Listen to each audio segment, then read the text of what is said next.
Well, this morning it's great to be able to be joined by Prisca, and Prisca was due to be coming to our church this morning, but not only was Prisca due to be coming to our church this morning, Prisca is well known to me. Prisca and I first met 9 years ago. I was the first friendly face that Prisca met when she came to the UK as a student down in Chelmsford, and it's wonderful to be able to see Prisca today, to be able to chat to her a little bit about what you have been up to. So, Prisca, before we go any further, just take a few moments just to tell us what you've been up to over the last couple of years, and why you were going to be coming along to Cambridge and to Abbey Road this Sunday. Yeah, so 2.5 years, 3 years ago, I left my job in East London. And I decided to embark on a ship that is called Logos Hope. So I left my apartment, my salary, to be serving God, to be doing ministry on this ship all around Latin America and in the Caribbean. I did this for 2 years, and then I continued straight on with a presentation team with OM UK, so in England at the moment. Fantastic. And for those of us who are maybe not so familiar with Logos Hope, we're just going to take a pause now because there's a video that explains a little bit about what Logos Hope have been doing. And so we're going to watch that and get a feel for what you've been doing over the last couple of years.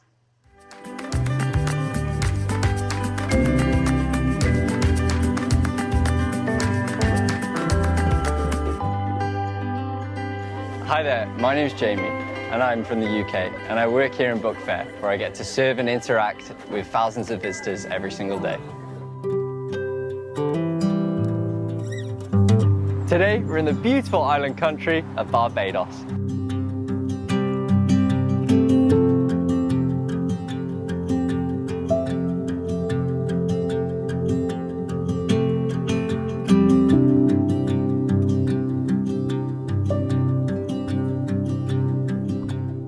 God has generously blessed Logos Hope and our ministry through faithful provision.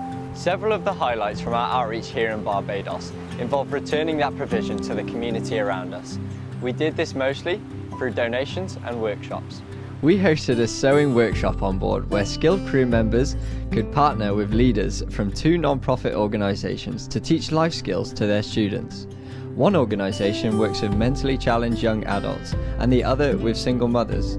The goal is to teach practical skills to their students so they can learn how to live independently and support their families.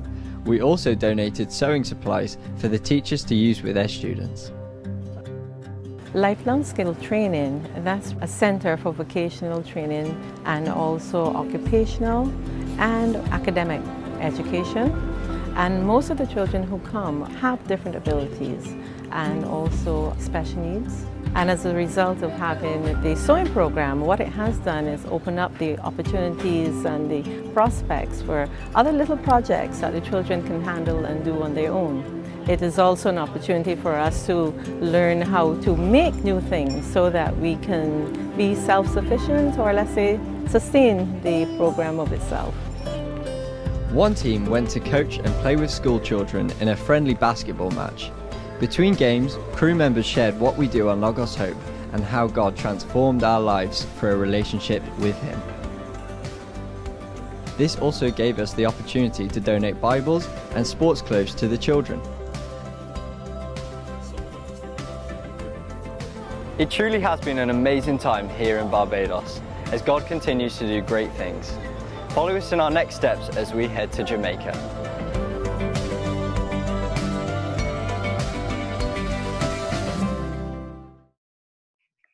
So Prisca, we've just seen that video that shows some of the beautiful places in the world that you've had the opportunity to go to. It must have been really hard work serving in Barbados and in all these other beautiful places.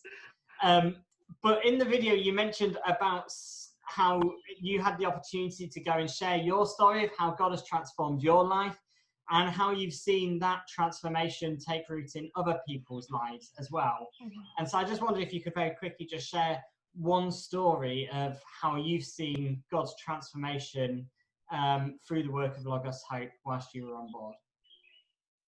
Yeah, actually, it's really hard to pick just one story because there are so many of people that I met years after the ship had already come in their countries, or people on the streets.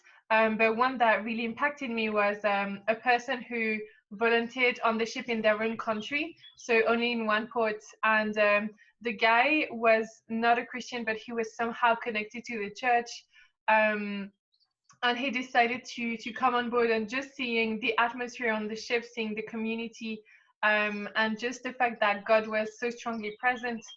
He saw that love is real, that people caring is real, and just the testimony that he received from us as ship's company really changed everything for him, and he decided to be a Jesus follower. That's amazing, and links in beautifully with what we were thinking a little bit last week, as well as we were celebrating Pentecost. We were talking about how God's Spirit and His presence is the thing that really moves and distinguishes us as Christians, and the challenge for us to be people who allow God's presence to flow within us. And what a wonderful testimony of that presence of God amongst God's people making a difference in their life, really making an impact on someone is fantastic to hear. Prisca, today we're talking about finding joy in trials, and I imagine that whilst you've been serving on Logos Hope, not only have you been surrounded by beautiful scenery, but there have also been some challenging times.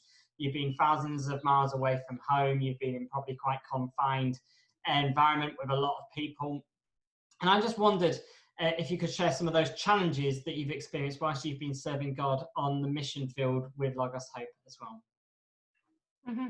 I guess the normal answer should be that like I had to leave my job, I had to leave my salary, I had to leave a nice apartment. So it should be that I had to compromise on my comfort and not being able to eat French food and stuff like this.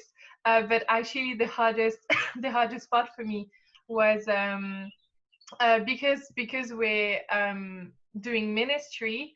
And with volunteering, we do not have salaries, and we have to raise our own support. That means that I had to get support from churches and Christians and people around me, and I found that to be very difficult. And it kind of showed me how I was in the past as well, when I had my own salary, and how I dealt with my money.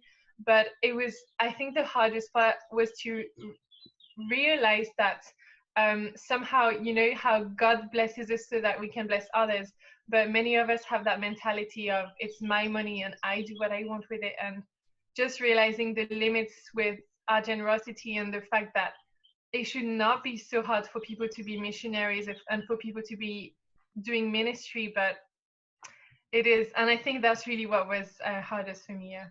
Yeah. And so, Prisca, in and through those challenges that you've faced during your time on the boat, but also just in general life, what is it that's helped you to keep you firm in your faith, even in and through all those challenges that you've faced? I think being on board, I was very conscious about the fact that I was blessed to be there every day, and that it was a privilege.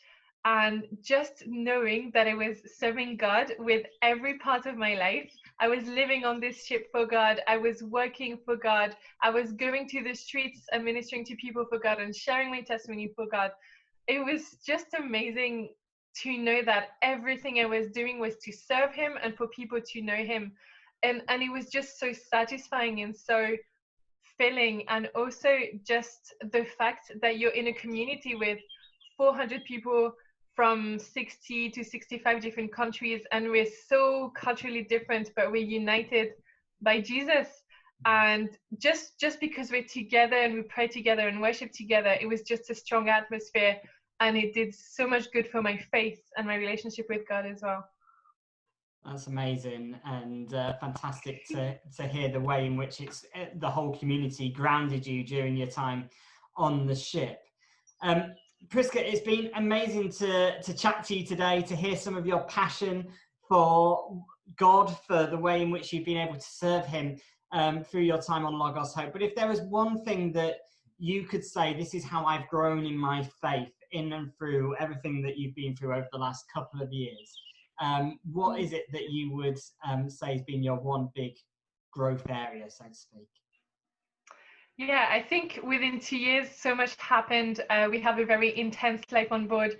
But if I could narrow it down to two things, it would be my knowledge of missions and my knowledge of the least reached, because I really did not know much about missions. I don't know why we don't talk about it in the Christian world. But yeah, I just never thought about it. And and the second thing was the knowledge of the least reached, who I had never heard about before. The least reached are people who live in areas of the world that have no knowledge of the gospel. It can be countries where being a Christian is illegal, the Bible is illegal, the Bible doesn't exist in their language. Missionaries don't want to go there because physically it's harder or it's not comfortable. And just knowing that there's over 3 billion people in the world that have never heard about Jesus Christ, and they don't even have a choice or an opportunity to know his love, to know they can have salvation. They cannot choose to reject or love him. And I have him in my life. He's the center of everything. And it's just awful to know that so many people, not just that they're not Christians, but they just don't know. Like we're not doing anything for them to know. So that's what God really has changed in me, and that's something that's become a passion for me. And that's how God broke my heart. And yeah, I think that's the main thing. Now I can never go back to having a normal life, like a normal life for myself. But I just want these people to know now and be involved in it. Well, Prisca, thank you so much for sharing with us. It's been amazing to speak to you again, and to touch base with you. We're sad that we couldn't see you in person, but you never know, maybe one day you'll be able to come and visit us in Cambridge. We'd love to see you, but I know you've got lots going on over the next few months as you transition away from the OM visits team that you're with at the moment and into the next thing that God is leading to you. And so we wish you all the best for that. But thank you for sharing your passion. Thank you. Thank you for sharing with us this morning. And we wish you all the best for the future. Thank you for having me.